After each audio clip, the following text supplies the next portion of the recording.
जय किसान साथियों, मैं आपका दोस्त हरिविलास। स्वागत है आपके अपने कृषि दर्शन न्यूज़ चैनल पर। तो हम आज आपको एक प्रोग्रेसिव किसान से मिलवाने वाले हैं जिन्होंने खेती की दुनिया में नए आयाम गढ़े हैं। हर अवार्ड से सम्मानित है। हर प्रकार से इनकी खेती में इनकम लाखों में है, जो सालाना लाखों की आमदनी करते हैं। और आज हम आपको किसान साथी से मिलवाने वाले हैं। राम राम भाई। राम राम जी। अपने परिचय बताएं भाई साहब। मेरा नाम नरेंद्र कुमार स्नोप श्री जगदीश राय, गांव दारनिया, जिला फतेहाबाद और हरियाणा का निवासी हूँ जी मैं। तो भाई साहब, आप जो ये खेती कर रहे हो, जो अपना ये पोली फार्म है, पहले तो इसके बारे में बताओ, ये कितने साल से यहाँ है?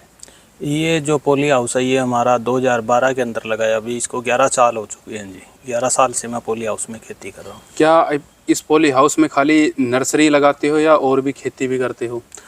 पोली हाउस के अंदर जैसे मेन तो जो पोली हाउस आए हैं ये खीरा है, टमाटर है और शिमला मिर्च है, कलर की शिमला मिर्च या फूल की खेती के लिए आए थे। मैंने इसमें 5 साल तो फूल की ये मिर्च, शिमला मिर्च और टमाटरों की खेती की थी, खीरा वगैरह की। लेकिन 5 साल के बाद मैंने धीरे धीरे इसको नर्सरी में तब्दील कर दिया। अभी इसमें नर्सरी का ही काम करता हूँ जी। अभी आप इसमें मतलब पूरी नर्सरी कर रहे हो पिछले 5 साल से? हाँ जी। तो आपने पहले तो बात यह है कि आप 11 साल से जब इसको लगाए हुए हो तो इसका रख रखाव आपने कैसे किया? सबसे बड़ी समस्या किसान के लिए ये है कि वो इसमें पैसा लगा देता है, और हमने किसानों को देखा है जो 2 साल बाद इसके पाइपें उखाड़ के और साइड में रख देता है। तो कोई ऐसा गुरु मंत्र आप किसानों को देना चाहो रख रखाव का? देखो जी, मेन तो जो जितने आज तक हमारे एरिया के अंदर भी नेट हाउस, पोली हाउस जितने लगे हैं वो लगभग 95% उखड़ के कबाड़ में तुल चुके हैं। लेकिन हमने जो इसमें शुरू से जो काम किया था वो लक्ष्य यही था कि ज़्यादा से ज़्यादा समय हम इसमें काम करें और ज़्यादा से ज़्यादा इसका फ़ायदा उठाएं। मुख्य तौर पे सबसे बड़ी समस्या किसान को पोली हाउस, नेट हाउस के अंदर नीमेटोड्स की आई थी। भी जड़गांठ रोग जिसको बोलते हैं, उसकी वजह से जो अपनी खीरा की फसल थी उसमें या दूसरी जो भी क्रॉप लगाते हैं, टमाटर में भी थोड़ा नुकसान करता है। तो उस बीमारी की वजह से ज़मींदारों ने 1-2 फसल तो अच्छी निकलती है, उसके बाद में उसकी बहुत बड़ी दिक्कत होती है।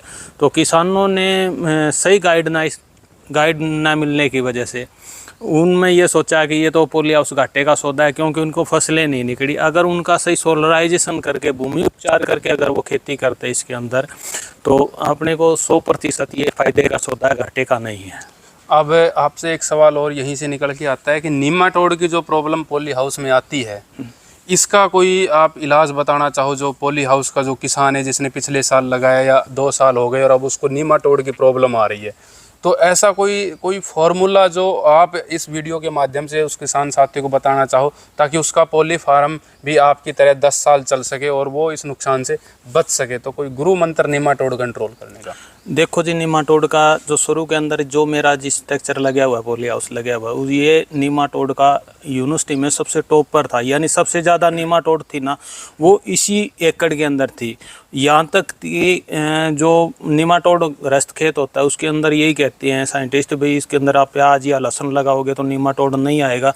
लेकिन मेरे खेत के अंदर प्याज और लहसुन में भी नीमाटोड था, और फर्स्ट टाइम हमने लगाया तो पहली क्रॉप निकल गई। लेकिन पहली क्रॉप के अंदर ही हमारी ये मानो कि जो जड़ें थी वो मल्चिंग सीट लगाई हुई थी, सर्दियों के अंदर क्रॉप लगाई थी, तो इतनी ऊपर उठ गई थी, वो जड़गांठें हो गई थी। तो फिर हमने यहाँ डॉक्टर IG पृथ्वी थे, एंटोलॉजी हेड थे HU के अंदर, उनसे बात की। और सबसे ज़्यादा हमें जो मिला ना, जो गरोंडा है, जो सबसे ज़्यादा जिस पर से पोली हाउस, नेट हाउस पे जो रिसर्च हो रही है गरोंडा है, वहाँ से साइंटिस्टों से हमने पूछा भाई मेरे खेत के अंदर नीमाटोड है जी और मैं क्या करूँ। तो वहाँ डॉक्टर रवि थे उस टाइम, उन्होंने मेरे को सारा इसका भूमि उपचार के बारे में बताया, सोलराइजेशन जिसको बोलते हैं। भाई आपने जैसे पूरे खेत के अंदर पानी लगा के और फिर पाटा लगा देना है, गहरी जुताई करके पाटा लगा दो। पाटा लगाने के बाद में क्या काम करता है कि जितनी इसकी जो अपनी ड्रिप लाइन होती है, लगी होती है, उस पूरी कंप्लीट उस ड्रिप लाइन को बिछा दो। और फिर 25 से 30 माइक्रोन की, जो 30 माइक्रोन के लगभग जो सफ़ेद पारदर्शी जो शीट होती है उससे आपको कवर करना है। और जब आप इसको कवर करो तो जहाँ इसके जोड़ आते हैं उस जोड़ के ऊपर भी मिट्टी डाल के उसको एयर टाइट करना है।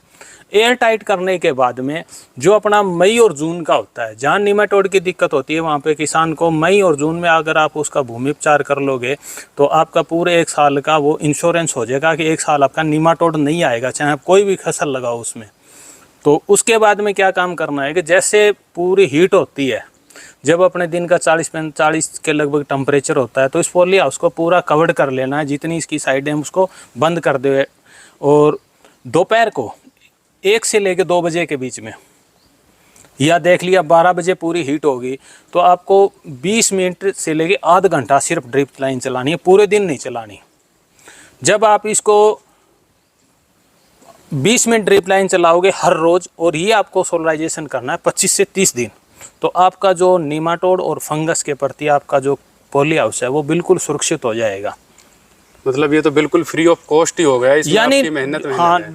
यानी जो अपनी सीट लगती है 1 एकड़ के अंदर लगभग, यानी मानते हैं हम 15-1 रुपए की लगती है, तो 15,000 रुपए में अगर आप साइंटिस्टों के पास जाते हैं, कोई कहता है इसमें मिथम सोडियम फॉर्मलिन यूज करिए, मिथम सोडियम डालिए, कोई कहता है फ्यूराडान डालिए, कोई कुछ डालिए, तो देखिए वो कहते हैं ना भाई, ज़्यादा जनों से पूछे ज़्यादा आपको राय देगा। लेकिन उसी साइल हमारे पास HU के डेमो लगे थे, जिसने फॉर्मलिन मिथम सोडियम था और फ्यूराडान था, सरसों की केक थी और नीम की केक थी, इनके तरह उनके 5 डेमो थे और हमारा ये था। जब हमने HU के अंदर इसको जब लैब के अंदर चढ़ाया, पूछा उनसे सर आपने जो ट्रीटमेंट किया है और हमारे ट्रीटमेंट में कितना फ़र्क है, तो उन्होंने यही कहा था भाई आपका जो फार्मूला है बेस्ट है, हमारा भी ठीक है, लेकिन जो आप फ्री ऑफ कॉस्ट कर रहे हो, इतना आपने खर्चा भी नहीं किया और आपका बिल्कुल निमाटोड से ग्रस्त नहीं है पॉली हाउस, यानी 95% आप सुरक्षित हो, 5% कोई नुकसान नहीं करता।